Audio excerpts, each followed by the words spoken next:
अभिवादन स्वीकार कीजिए ब्रजेश मिश्रा का। और आप देखना शुरू कर चुके हैं द डिबेट। बहनों भाइयों, दिल्ली की लड़ाई बहुत ज़बरदस्त मोड़ पर पहुंच गई है। दिल्ली का चुनाव असाधारण टेम्परेचर पर लड़ा जा रहा है। क्या नतीजा होगा दिल्ली के चुनाव का? बहनों भाइयों, वो तो नतीजा सड़क पर दिख रहा है। आज चर्चा हम दिल्ली के चुनाव की करने वाले हैं, जो उत्तर प्रदेश तय करेगा। आपके मन में प्रश्नों का कैसे जवाब आज डिबेट में आपको निश्चित मिलने वाला है।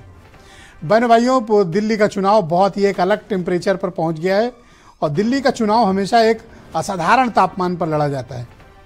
पूरे देश का तापमान अलग होगा, दिल्ली के तापमान का चुनाव का तापमान एक अलग ही मोड़ पर होता है। दिल्ली एक अलग तरह से ही चुनाव लड़ता है और इस बार भी दिल्ली अलग तरीके से चुनाव लड़ रहा है। लेकिन बहनों भाइयों, उसमें उत्तर प्रदेश की भूमिका बहुत बड़ी है। चुनाव भले उत्तर प्रदेश का नहीं है, लेकिन पूरबीय तय कर रहे हैं कि दिल्ली की 28 सीटें कौन जीतेगा। इन्हीं 28 सीटों पर जीत और हार का राज छिपा हुआ है।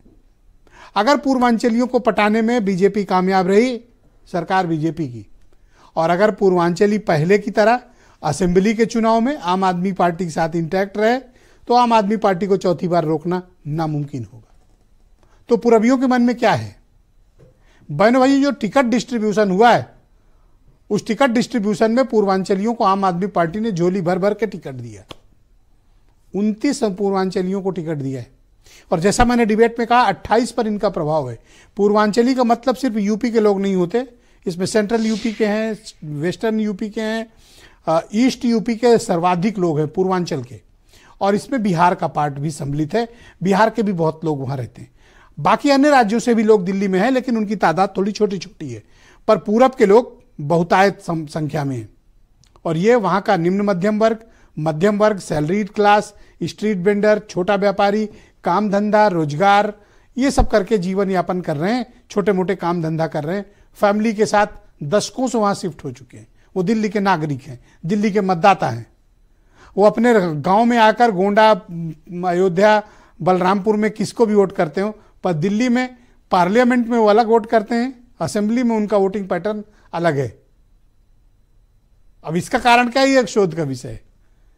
लेकिन बहनों भाइयों, पूर्वांचल में के मतदाताओं को जो भी अपने साथ कर पाया, दिल्ली उसकी हुई।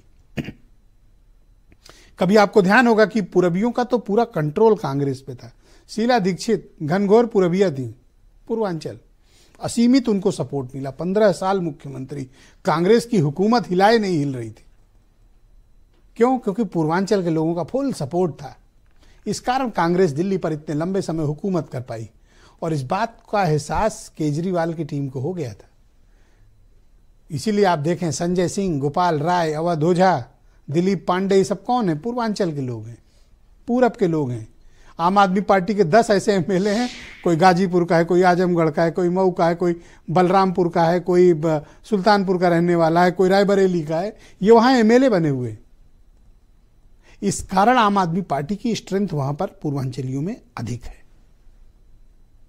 और बीजेपी का जो टिकट डिस्ट्रीब्यूशन हुआ है, पूर्वांचलियों को बहुत खास तवज्जो नहीं मिली। क्यों? क्योंकि उनका कहना राष्ट्रवाद पर उठ पड़ेगा। और दूसरा वर्ग है झुग्गी में रहने वाला, कच्ची कॉलोनियों में रहने वाला वोटर, जो गरीब है, मजदूर है, नीचे के तबके का है, छोटे मोटे 10-15 हज़ार का जॉब करता है, कच्ची कॉलोनियों में रहता है। वो बड़ा मतदाता वर्ग है। जो दिल्ली का आप एलीट क्लास देखते हैं ना, इनकी संख्या बहनों भाइयों 7-8% है। ये जो पॉश लोकेलिटी है ना, राजा लोगों की, ये बहुत थोड़े हैं।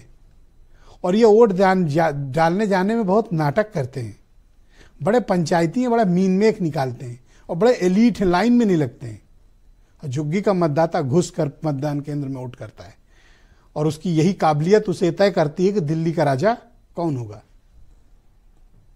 आम आदमी पार्टी की जो स्ट्रेंथ है ना, वो इन्हीं झुग्गियों में है, कच्ची कॉलोनियों में है, निम्न मध्यम वर्ग में है, गरीब में है, मध्यम वर्ग में है, नौकरी पेशा रेहड़ी पटरी व्यापारी की है। यही वो ताकत है जिसका भेद बीजेपी के पास नहीं है। और दिल्ली में हिंदू मुसलमान फैक्टर कम चलता है। क्यों? क्योंकि वहां के मुसलमानों का जो वोट प्रतिशत है, वो नॉर्थ दिल्ली के कुछ सीटों को छोड़कर कोई बहुत प्रभावी मतदाता नहीं है कि जिनकी वजह से हो। दूसरा, सब काम धंधा रोजगार के लिए हैं। दिल्ली का कोई मूल नागरिक बहुत कम लोग हैं। तो जब आदमी अपना घर छोड़ कर दूसरी जगह जाता है तो अपने काम धंधे, परिवार, शिक्षा, पढ़ाई, स्वास्थ्य पर ज्यादा ध्यान देता है। गांव में रहता है तो उसका आचरण दूसरा रहता है। इसी में राज छिपा है आम आदमी पार्टी के।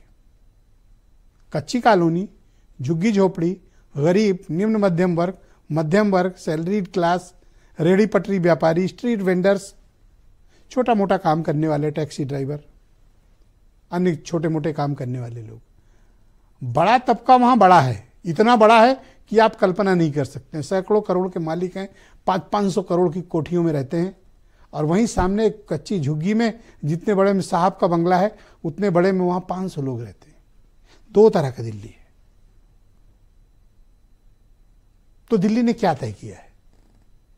दिल्ली का मतदाता अपना जो चुनने जा रहा है भाग्य विधाता, वो कौन होगा? क्या चौथी बार अरविंद केजरीवाल, या इस बार बदल कर रहेंगे यानी बीजेपी? कौन जीतने वाला है? और क्या कांग्रेस कोई ट्रायंगल लाएगी? बहनों भाइयों, कांग्रेस एक बहुत अपने ही दुर्भाग्य से मुकाबला कर रही है। दिल्ली के चुनाव घोषित भी नहीं हुए थे कि कांग्रेस ने आम आदमी पार्टी पर खुला हमला कर दिया था। क्यों? क्योंकि केजरीवाल ने कहा था अकेले लड़ेंगे, तो अब कांग्रेस के पास विकल्प नहीं था, इसलिए उसने केजरीवाल पर ही अटैक मार दिया। लेकिन उसके बाद से पूरी लीडरशिप दिल्ली की फरार हो गई, गायब हो गई। ना अजय माकन दिखे, ना कोई सेंट्रल लीडरशिप का दिखा, ना दिल्ली का कोई प्रभारी दिखा।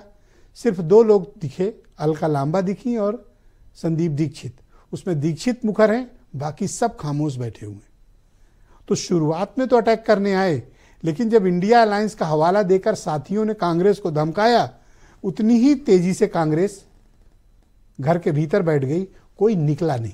अब जब चुनाव को थोड़ा ही वक्त बचा है, कांग्रेस की लीडरशिप दिल्ली में लगभग निष्क्रिय है। तो ट्रायंगल वेंगल बनने की बात बेमानी। अब मुकाबला बीजेपी और आम आदमी पार्टी में खुला मुकाबला है। कुछ एक सीटों पर हो सकता है कांग्रेस के परंपरागत वोटर्स हों, लेकिन जितनी तत्परता से वो अटैक करने आए थे उतनी ही तत्परता से उन्होंने घर पे अपने को कंबल में छिपा भी लिया। कुछ स्टेटमेंट, फिर आज की डिबेट। इस बात का जवाब दे दें कि जो उन्होंने 2015 में आश्वासन दिया था और जो उनके गृह मंत्री ने 2017, 2019 और 2022 में आश्वासन दिया था, वो जाट समाज को, दिल्ली के जाट समाज को केंद्र की ओबीसी लिस्ट में कब डालेंगे, ये बता दें।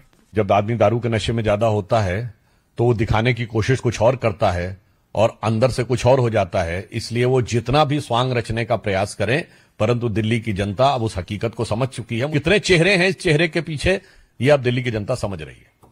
दिल्ली चुनाव में कांग्रेस पार्टी अपनी पूरी ताकत के साथ सरकार बनाने जा रही है, पूरी ताकत के साथ चुनाव लड़ रही है। और दूसरी तरफ हम लोग गंगा मैया के झूठे बेटे और जमुना मैया के झूठे बेटे के खिलाफ अपना प्रचार भी कर रहे हैं, और कैसे उन्होंने पिछले 11 साल में झूठे वादे किए हैं उनके खिलाफ भी बातें बता रहे हैं।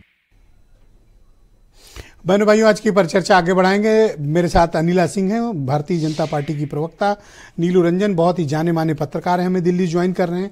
दीपक रंजन समाजवादी पार्टी के प्रवक्ता हैं। सुची विश्वास उत्तर प्रदेश में कांग्रेस कमेटी की प्रवक्ता, और आम आदमी पार्टी के प्रवक्ता अभिषेक तिवारी हमें दिल्ली से ज्वाइन कर रहे हैं। और वीरेंद्र सिंह जी हमारे स्टेट हेड। शुक्रिया और धन्यवाद आप सभी का। अभिषेक तिवारी जी, कार्यक्रम की शुरुआत आपसे।